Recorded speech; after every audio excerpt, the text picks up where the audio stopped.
In order to grow, plants need light, carbon dioxide, water, and nutrients. The abundance in which plants need these things depends on the type of plant. Persephone needs bright indirect light and high humidity. Euphrosyne needs direct light and water every other day, or else she's gonna be droopy. And Hecate needs a lot. Like plants, humans need to be nourished and sustained, which helps them grow into loving partners and friends and respectable members of the community. While food is the most important means of feeding our body, the form of nourishment I'm talking about is more psychological. Community engagement, feeling like one has a purpose, having a sense of belonging, etc., etc. Nowadays, though, it seems as if we're just getting misted. And sure, it feels good, but it's not what we truly need for nourishment.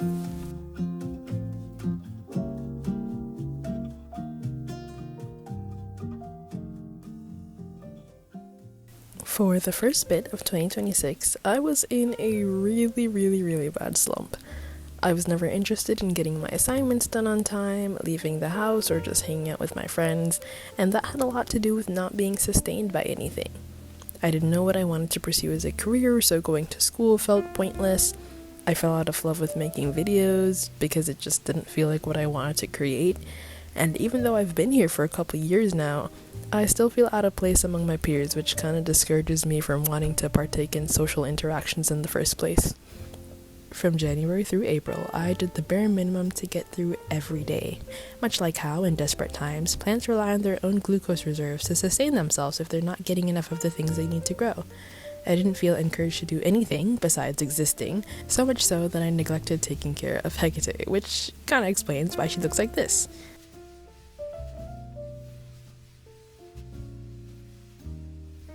This power-saving mode approach to living persisted until 2 rays of sunshine came my way. One of these was learning about animal and plant diversity in biology, and the other was writing a research paper for Intro to Public Health that also just so happened to be about environmental science. For the first time in a long time, there was something motivating me to get out of bed and encouraged me to talk to people. I was so fascinated by what I was learning that I wanted to share with everyone, and I wanted to do so much more about it. With writing my paper and being enthralled in my bio lessons, I discovered a deep passion I had for the environment and the general well-being of all things living. This passion was exactly what I needed, the nourishment that I spoke about earlier. It encouraged me to grow and to want to reach higher heights, and this newfound passion, or my ray of sunshine, helped me go from existing to, well, maybe not thriving, but I definitely could enjoy my existence a lot more, knowing that there was something that I wanted to use my time to do.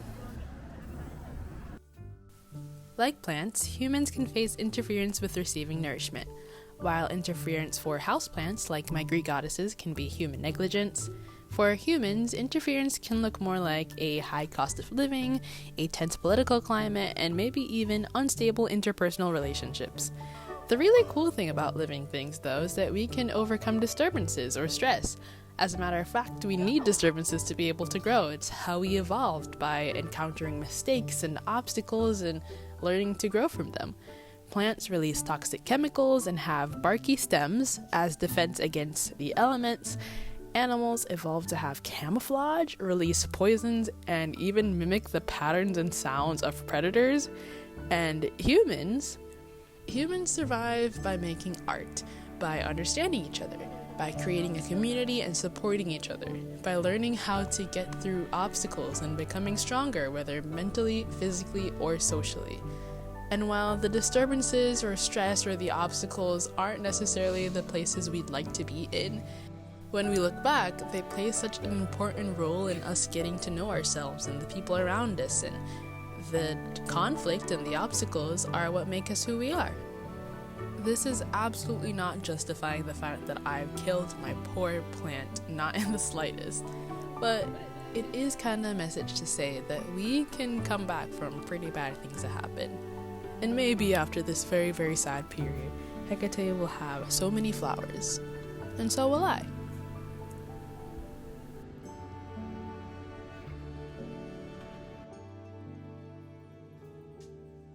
Hello everyone. I just wanted to pop in and kind of end the video. I was gonna record a voiceover, but honestly I can't be bothered to think of how to phrase anything and to have to find clips for that. So here I am, editing Maurissa. Kinda. I wanted to go back to the whole nourishing bit that I spoke about earlier in the video, but I kind of want to bring up something else before I get to that point. I discovered not too long ago that Persephone and plants like Persephone, and if you guys don't remember, she is the running plant that I have. They can kind of show you the health and what they need based off the distance between the leaves and the nodes of the plant.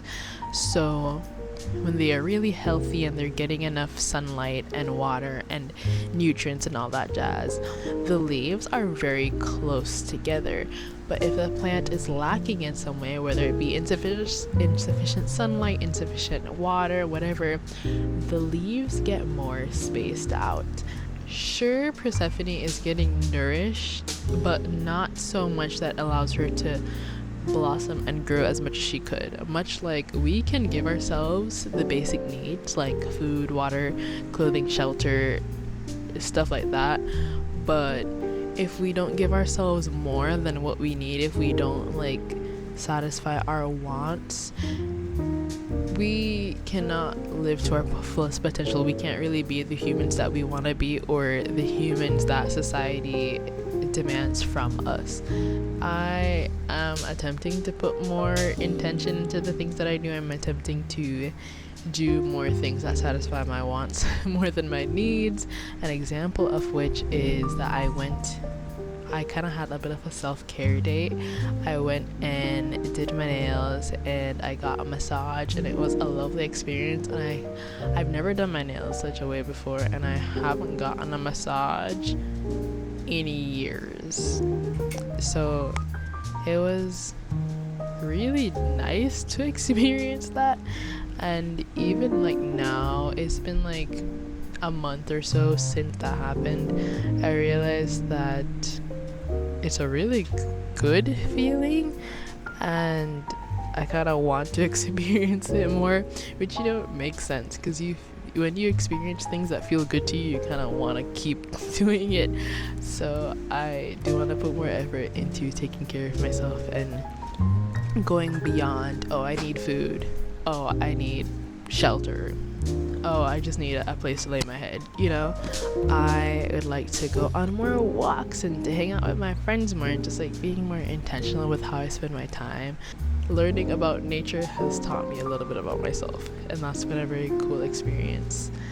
But yeah, I guess that's the point of this video, is that we should be giving ourselves more than what we think we need, because it's in giving ourselves things that we want that we truly get to live. And what's the point of existing if we don't get to live? There must be some reason why we're here. I think humans are so complex that we need to have a lot more than just keeping the species being. We must have some sense of fulfillment or belonging, and an idea of happiness, and like achieving that happiness, and putting effort into achieving happiness is what makes life more interesting. It's our ray of sunshine, and it's something to reach out towards, because otherwise we don't get to live as much as we could. I know it is dark, and the vibes in this little section of the video are so different from the rest of the video, but I really hope you enjoyed watching. This was very much more of a journal entry than anything else. As I mentioned earlier in the video, I have not felt a spark for vlogging in a very long time, but as I am slowly getting out of the slump, I am remembering how much I enjoy talking to the camera, or just like, I don't know, talking to whoever is out there listening. I find such joy in this little hobby of mine, and so I'll try my best to find something to do. I am working and I am taking a summer class, so when I will find that time, I have no idea.